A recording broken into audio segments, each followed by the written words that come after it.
cortes são essenciais para a montagem do entendimento de uma história contada através de vídeo. Mas como saber qual corte devo usar, em que momento devo fazer e de que forma devo usar o corte de uma cena? Antes, porém, precisamos entender o que é considerado um bom corte de cena. No início dos filmes e produções audiovisuais, os cortes considerados bem feitos em uma edição eram aqueles que respeitavam a continuidade da cena. Por exemplo, no corte 1 se dava do ponto A ao ponto B, onde uma pessoa abre uma porta. No corte 2, do ponto B ao ponto C, e esta mesma pessoa anda até o meio de um quarto. Já no corte 3, do ponto C ao ponto D. Repare que todos os cortes estão se referindo ao mesmo local, dando total sequência ao que era visto na tela, sem perda de detalhes.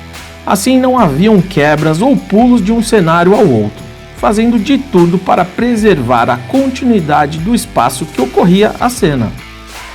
A busca era pela continuidade de cena, para não deixar os espectadores perdidos. Porém, com o dinamismo e evolução das produções, encontramos outros fatores que são mais essenciais para que um corte ocorra de forma correta e assertiva.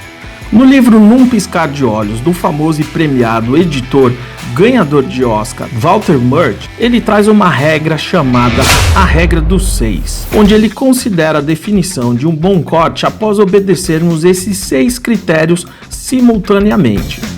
Critério número 1, emoção, onde reflete a emoção do momento. Critério número 2, enredo, onde faz o enredo avançar a história. Critério número 3, o ritmo, acontece no momento certo. Critério número 4, alvo de imagem, o foco de interesse da cena. Critério número 5, o plano bidimensional da tela, a movimentação dentro do quadro. Critério número 6, o espaço tridimensional da ação, onde os elementos estão dentro da cena em relação ao espaço.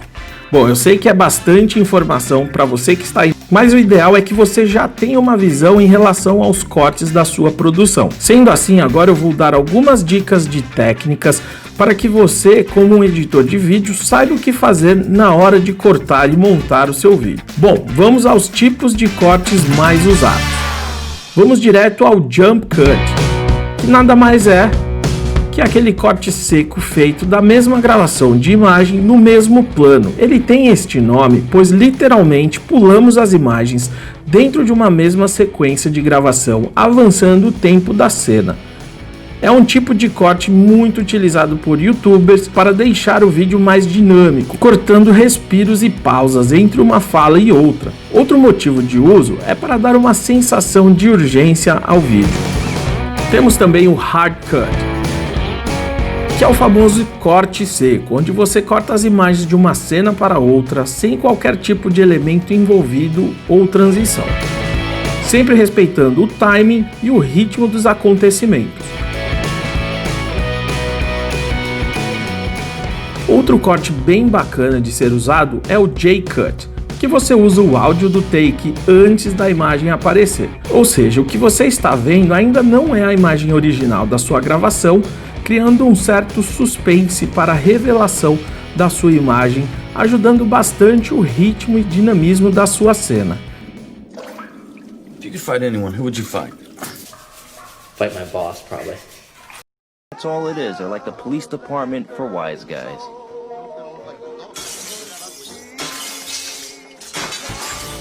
Já o L-Cut, o L-Cut, nós temos o processo de ouvir o áudio da cena anterior na imagem atual. É uma técnica utilizada bastante em documentários para contextualizar o que se está falando em cena. They don't serve fried chicken and watermelon on a daily basis in my mess hall. Yes, sir! Outro corte bem usado na edição é o cutaway, para dar ênfase a um detalhe fora da cena. E aí você volta com a inserção de uma imagem no plano de detalhe de um objeto. O famoso close, para enfatizar o que está acontecendo. Por exemplo, em uma cena de romance de um casal próximo à janela, e aí você corta a imagem para a lua, o elemento que não está dentro do quarto. Em seguida, você volta para a cena do casal dentro do quarto, assim enfatizando o momento romântico do casal. O Cutting on Action é o corte em ação. É feito no momento em que acontece o ponto de ação. Assim, ao assistir a edição completa, você tem a impressão de continuidade, o que significa que a ação começa em um plano e finaliza no outro, porém estando no mesmo lugar.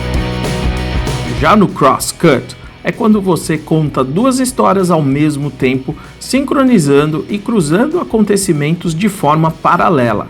É bastante usado em documentários e filmes, uma vez que você pega o ponto de vista de duas pessoas contando a mesma história. Você pode ir intercalando os fatos, o que traz uma narrativa bem legal ao seu documentário.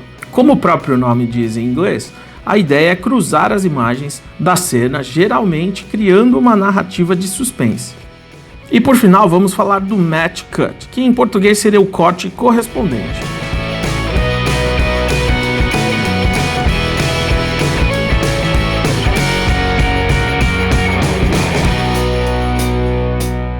Isso pode ser entre objetos, pessoas, animais, e o importante é que a simetria das imagens se correspondam. Outra forma de match cut seria uma cena corresponder a outra em uma sequência, seja de fala ou de ação. Bom, espero que tenha ajudado bastante a montar um repertório de ideias e recursos para suas produções.